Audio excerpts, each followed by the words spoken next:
So, hello everyone. Today we are going to start biology chapter number 1, the living world. Today we are only discuss the part 1, introduction and characteristic of a living being. So, start from the first topic of first chapter. Let's take an overview. Means what we have to study in this module. So, starting from the introduction of biology and living world, and after that, we will see the geographical distribution of the living forms on the different types of land patterns, and then what is living, the definition of living, we will get into that.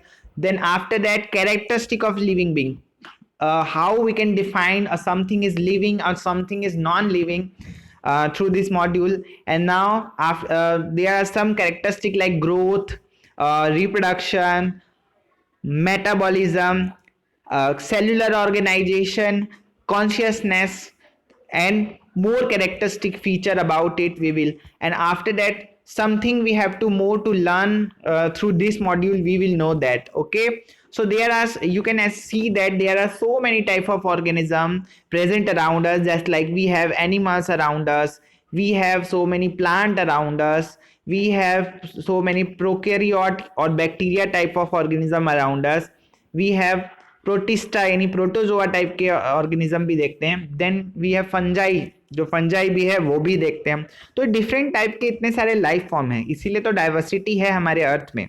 तो आगे हम चलते हैं, start करते हैं from the introduction to the biology and living being. Okay, living world. So starting from the biology. Bio मतलब होता है लाइफ और लॉगी मतलब होता है स्टडी. दोनों वर्ड को अगर हम ज्वाइन करते हैं तो ये बनता है बायोलॉजी. बायोलॉजी मतलब होता है the is a study or science which deals with the life forms or living organism, their structure and life process. मतलब ऐसा साइंस या ऐसी स्टडी जिसमें हम लिविंग फॉर्म के स्ट्रक्चर्स और उनके प्रोसेसेस के बारे में स्टडी करते हैं. आगे बढ़ते हैं तो दैट इज ये बायोलॉजी का. उसके बाद लिविंग वर्ल्ड. लिविंग वर्ल्ड जो है, there is a huge diversity all around the earth. हम आसपास जितने भी ऑर्गेनिज्म देखते हैं बहुत ही डिफरेंट टाइप के. कुछ तो ऐसे ऑर्गेनिज्म भी कभी कभी हमारे सामने आ जाते हैं जिसका हम नाम भी या हमारे कॉन्शियस में नहीं होता है उस समय. ठीक है, so there is a huge diversity among the living organism. So there is a need to of detail system of identification and nomenclature and classification. ये भारी भरकम बड़े बड़े वर्ड्स हैं. आइडेंटिफिकेशन मतलब जो ऑर्गेनिज्म को पहचान करना, कि कैसे आपके सामने कोई भी ऑर्गेनिज्म दिखेगा तो आप उसको क्या नाम देंगे या किस ग्रुप से वो बिलोंग करता है ना, उसके फीचर्स क्या क्या है. फिर उसके बाद जब जैसे ही आप पहचान कर लेते हैं, उसके बाद बारी आती है नॉमेनक्लेचर की. नॉमेनक्लेचर इज समथिंग दैट आप उसको किस कैटेगरी में रखते हैं. ठीक है, देन क्लासिफिकेशन करना, उसको कैसे किस फाइलम में किस तरीके से आप कहाँ पे उसकी पोजीशन बनाते हैं इन द क्लासिफिकेशन. तो ये हम देखते हैं. ठीक है, सो आगे बढ़ते हैं हम इसी के साथ. Geographical distribution of living forms, यानी लिविंग बीइंग कहाँ कहाँ मिलते हैं हमको. तो मेरे को नहीं लगता कि अर्थ में कोई भी ऐसी जगह है, कुछ जगहों को छोड़ के, जहाँ पे इवन साइंटिस्ट को वॉल्केनो इरप्शन के आसपास भी ऑर्गेनिज्म मिले हैं, हॉट स्प्रिंग पे भी ऑर्गेनिज्म मिले हैं, अर्थ के डीप डाउन ओशंस में भी वो मिले हैं. तो ऑर्गेनिज्म तो वर्ल्ड वाइड है और एवरीवेयर है. ठीक है, तो जैसे हम देख सकते हैं कोल्ड माउंटेन्स में भी ऑर्गेनिज्म मिलते हैं हमको, डेडिशियस फॉरेस्ट में हमको मिलते हैं, फ्रेश वाटर लेक्स में हमको मिलते हैं. ये सब हॉट स्पॉट्स है, ओशंस में मिलते हैं और ये डेजर्ट में मिलते हैं. ठीक है, तो इसमें से कोई कोई जगह जो है हॉट स्पॉट्स है और कुछ कुछ जगह है जो जहाँ पे एक्सट्रीम कंडीशन होने की वजह से, जैसे कि अगर मैं बोलूँ आपको एक्सट्रीम कंडीशन क्या है, तो एक्सट्रीम कंडीशन जैसे डेजर्ट हो गया, तो डेजर्ट में आपको ऑर्गेनिज्म रिलेटिवली फॉरेस्ट के मुकाबले कम मिलेंगे, क्योंकि बहुत ज़्यादा हीट होती है और उस ड्राई कंडीशन को बेयर करने के लिए उनके पास उतने ऑर्गेनिज्म के पास एडेप्टेशन नहीं होते. तो रिलेटिवली नंबर जो है अलग अलग लैंड पैटर्न और ज्योग्राफिकल डिस्ट्रीब्यूशन के हिसाब से अलग अलग हो सकता है.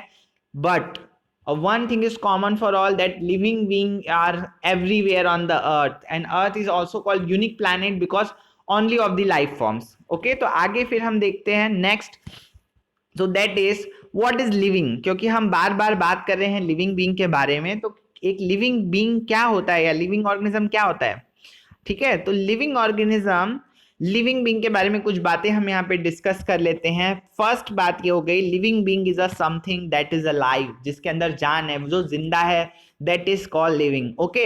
Then second is that is a different from non living. Different होता है नॉन लिविंग से, जैसे कि एक टेबल है आपके घर पे या एक वॉल है जो चल नहीं सकती या कुछ बोल नहीं सकती, उसको आप कितना भी मारो पीटो लेकिन वो रिस्पॉन्ड नहीं कर सकती अगेंस्ट में, तो वो नॉन लिविंग है, ठीक है। लिविंग बीइंग में ऐसा बिल्कुल भी नहीं होता, लिविंग बीइंग हर एक चीज के लिए रिस्पॉन्ड करते हैं, ठीक है। So something which has a life, okay, and made up of organic molecules, ठीक है। तो हमारे बॉडी, आपको पता है कि कार्बन, नाइट्रोजन, ऑक्सीजन, हाइड्रोजन, ये सब से मिलके बना हुआ है, ठीक है। तो ये ऑर्गेनिक मॉलिक्यूल्स के मिलके बने होते हैं, बहुत सारे glucose, amino acids, protein, vitamin, ये सब हमारी बॉडी को कॉन्स्टिट्यूट करते हैं, ठीक है। Next, that can show the living characters, ठीक है। Living being always show the living character which character are not shown by non living things, और जो चीजें हैं नॉन लिविंग चीजें हैं उनसे वो नहीं दिखा पाते। तो हम अब डिस्कस करेंगे कि ये लिविंग कैरेक्टर होते क्या हैं। तो लिविंग कैरेक्टर या कैरेक्टर्स ऑफ लिविंग बीइंग के बारे में बात करें तो ये होता है, first the basic character of living being are, तो फर्स्ट है ग्रोथ, ठीक है, ग्रोथ शो करते हैं। नेक्स्ट है रिप्रोडक्शन, थर्ड है ability to sense the environment, fourth है mount a suitable response, okay. Then next we can add some more after this, that is metabolism they can do, and after that self replicate they can have, self organization, and after that interact and emergence, these all are character of living being। इसमें से मैं आपको एक एक को detail में बताता हूँ कि ये सब कैरेक्टर्स क्या क्या हैं, ठीक है। तो स्टार्ट करते हैं फ्रॉम द ग्रोथ, क्योंकि ग्रोथ जो है वो एक, हम बोल सकते हैं इम्पॉर्टेंट, और ऑलमोस्ट सभी ऑर्गेनिज्म में ये मिलता है, ठीक है। तो ग्रोथ क्या होता है, अगर हम ग्रोथ की बात करते हैं, all living organism can grow by increase in their mass, mass means होता है उनका जो बॉडी वेट होता है उसको बोलते हैं मास, एंड नंबर, ठीक है। जैसे हमारी बॉडी में जो सेल का नंबर है वो बढ़ता है, जैसे कि जो ह्यूमन बीइंग का बेबी होता है या किसी का भी बेबी होता है, तो वो जब न्यू बॉर्न होता है, इन्फेंट होता है, तो उस समय उसका वेट बहुत कम होता है, ठीक है, और उसके बॉडी में जो नंबर ऑफ सेल भी बहुत कम होता है। लेकिन जैसे जैसे वो मास गेन करता है, जैसे जैसे वो सेल्स गेन करता है, तो उसका बॉडी का साइज और शेप दोनों बढ़ता जाता है, इंक्रीज होता है, ठीक है। वैसे ही मल्टी सेलुलर ऑर्गेनिज्म में जो है सेल डिवीजन से ग्रोथ होता है। हमने एक सेल डिवीजन स्टडी किया है पहले कि कैसे एक सेल डिवाइड होके दो सेल में डिवाइड बन जाती है, ठीक है। Next, plant growth seen through out the life. एक बात है प्लांट के बारे में कि प्लांट जो है इतना छोटा से स्टार्ट होता है बढ़ना, फिर वो बढ़ता जाता है, और इसकी जो ग्रोथ है थ्रू आउट लाइफ, आपने देखा होगा that tree never stop growing, कुछ ना कुछ उसमें हमेशा नए ट्विग्स, ब्रांचेस, लीव्स आती जाती है, ठीक है। तो tree can not stop the growing, okay, but animal stop the growth after a certain age. हम अभी बढ़ रहे हैं, ठीक है। जो ह्यूमन बीइंग होता है एक्चुअली वो ग्रोथ करता है अपने शुरू टाइम पे, शुरू टाइम मतलब आप बोल सकते हैं कि 20 ईयर्स और 25 ईयर तक वो ग्रो करता है हाइट और ये सब चीजें, लेकिन उसके बाद जो है ग्रोथ वो रुक जाती है, वो एकदम सिमिलर पैटर्न पे हो जाती है, अब उसके बाद वो ग्रो नहीं करता है, और या एनिमल ग्रो नहीं करते। तो एनिमल की कैरेक्टरिस्टिक है कि वो एक सर्टेन पीरियड या सर्टेन स्टेज तक ही ग्रो करता है, उसके बाद वो ग्रो नहीं करता है, ठीक है। Now just like you can see here is a dog, growth of dog can be shown through the diagram, and now some extraction है ग्रोथ को लेकर के, जैसे कि कुछ रॉक्स होते हैं, रॉक्स यानी जो पत्थर है बड़े बड़े, है ना, सैंड माउल्स है, सैंड माउल्स मतलब जो रेत का टीले होते हैं उसको हम बोलते हैं, बोल्डर्स होते हैं बड़े बड़े, वो जो है नंबर और मास में बढ़ सकते हैं, लेकिन वो नॉन लिविंग है, ठीक है।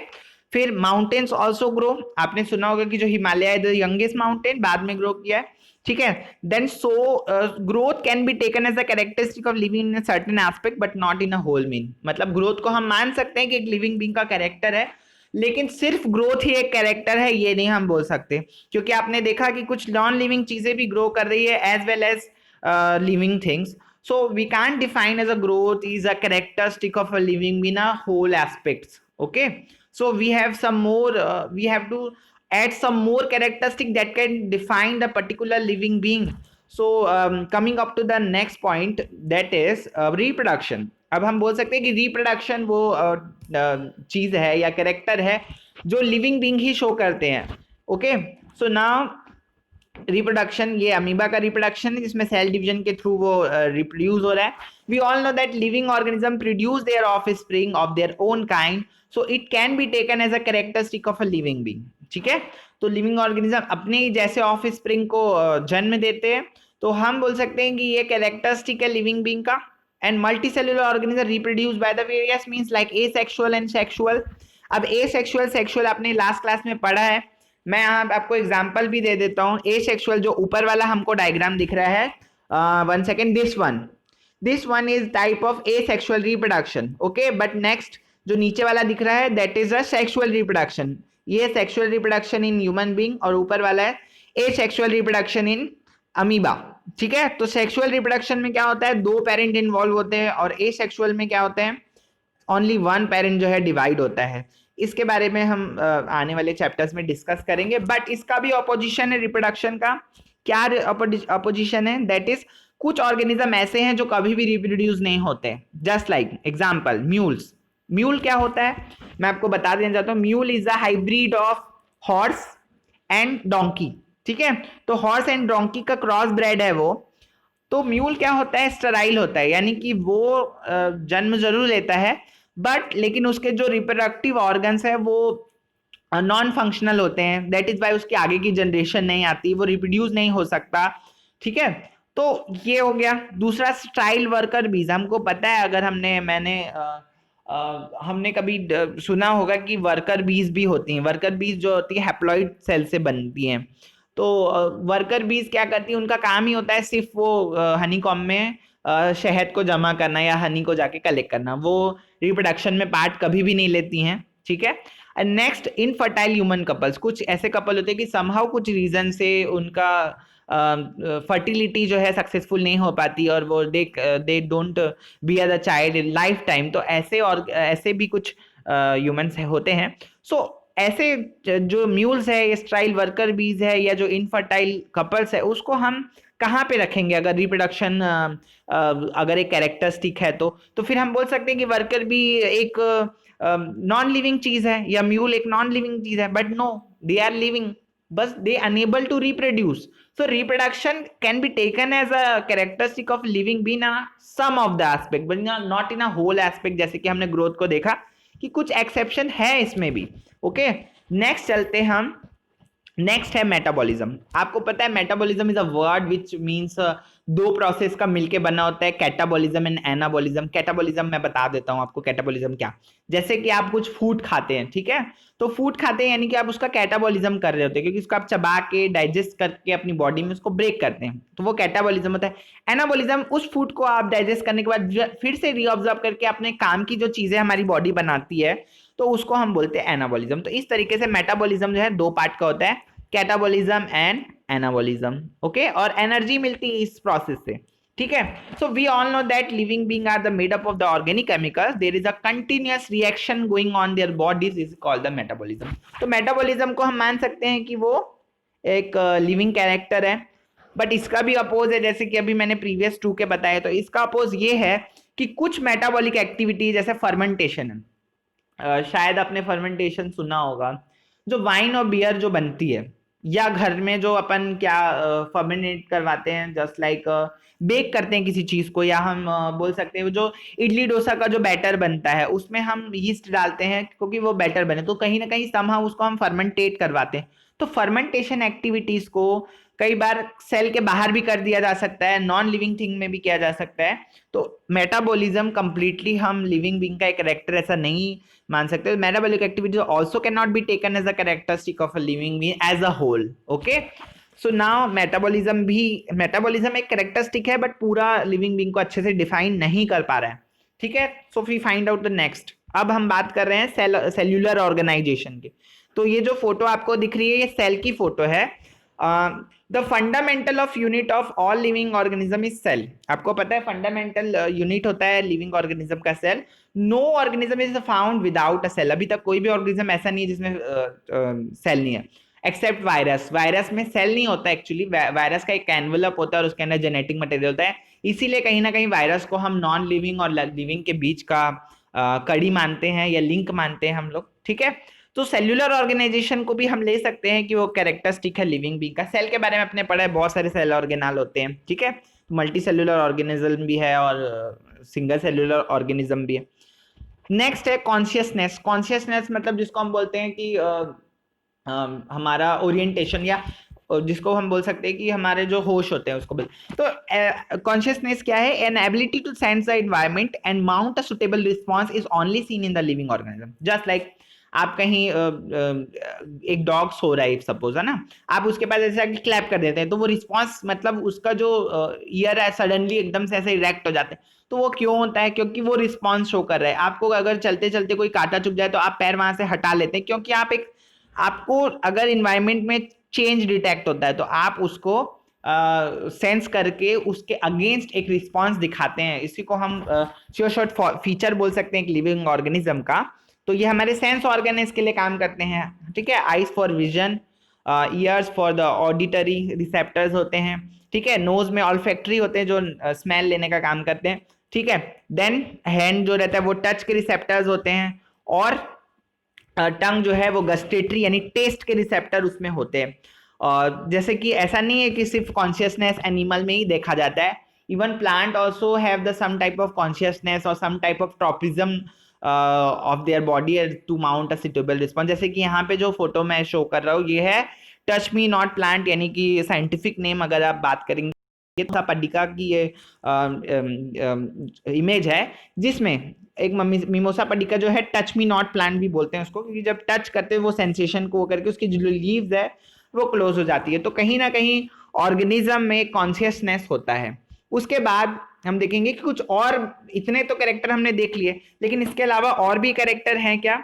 तो वो कैरेक्टर्स हैं, first that is definite shape and size होता है ऑर्गेनिज्म का, ठीक है। डेवलपमेंट होता है उनमें, डेवलपमेंट जैसे कि आप देखेंगे कि अभी बारिश का समय चल, तो जो फ्रॉग होते हैं, फ्रॉग जो है टेडपोल से एडल्ट में कन्वर्ट होते हैं, है ना। हमने देखा कि जो चिक होता है वो एग से निकलता है, तो ये एक डेवलपमेंट है। और जो देखते हैं होम्योस्टेसिस क्या होता है? होम्योस्टेसिस मतलब मेंटेन द क्या बोल सकते हैं उसको, एक बैलेंस ऑफ द बॉडी। जैसे कि हमारी बॉडी बहुत मेंटेन करने की कोशिश करती है टेम्परेचर और हर चीज। जैसे कि आप देखते हो गर्मी लगती है तुरंत पसीना निकलने लगता है, स्वेटिंग होने लगता है, क्योंकि बॉडी का टेम्परेचर आपको कूल करना है, ठीक है। देन रिपेयरिंग, हीलिंग और रिपेयर। जैसे हमको चोट लगती है, ऑर्गेनिज्म को चोट लगती है, तो उनमें सेल्फ रिपेयर की क्वालिटी होती है या सेल्फ रिपेयर की एबिलिटी होती है। एक्सक्रीशन उनमें होता है, यानी वेस्ट प्रोडक्ट को बाहर करने की एक प्रक्रिया जो होती है उसको हम लोग एक्सक्रीशन बोलते हैं। नेक्स्ट होता है adaptation. Living being always adapt themselves to according to their environment. अगर पोलर बियर वाइट होता है और उसमें बहुत ज्यादा हेयर्स होते हैं तो क्यों? क्योंकि उसका जो हैबिटाट है, जहां पे वो रहता है, जहां पे वो रिप्रोड्यूस होता है, वहां के हैबिटेट के हिसाब से उसका बॉडी जो है अडेप्ट हुआ हुआ होता है, ओके। नेक्स्ट है इवोल्यूशन। इवोल्यूशन जैसे हमको पता है कि human being are not same as they before, मतलब जब जैसे बने थे वैसे नहीं है, अभी बहुत सारे इवोल्यूशन हुआ है। आपने पिछले क्लास 10th में पढ़ के आए हैं ह्यूमन इवोल्यूशन, तो आपने देखा था कि कैसे एक चिंपांजी लाइक एनिमल से जो आज का मॉडर्न ह्यूमन बीइंग है डेवलप हुआ है। तो evolution is a continue progressive process जो होती है लिविंग ऑर्गेनिज्म में, ठीक है।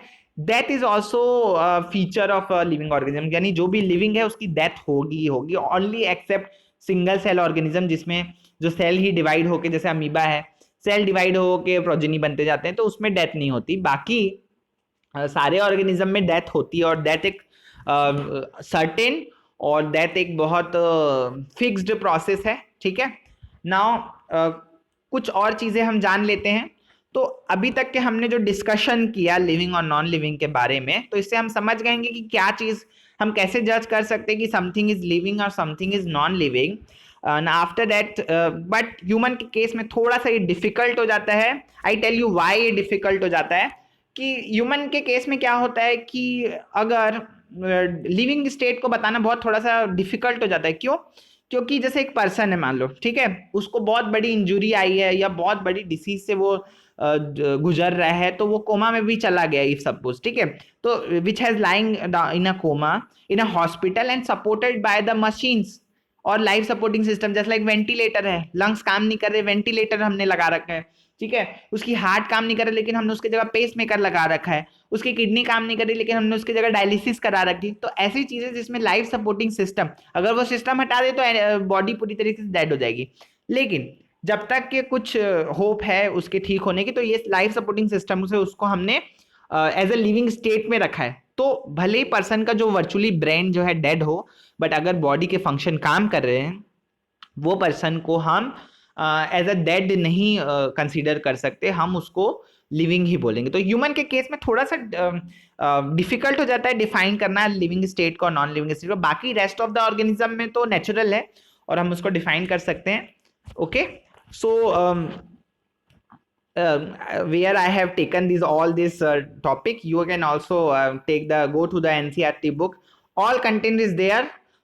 So thank you for watching this video. I hope it is the first class of your biology, and I hope you like this video and enjoyed it properly, and also understanding of the topic that living or non-living has been done. And I think so. You people enjoy it and make note from it, and thank you once again for watching this video as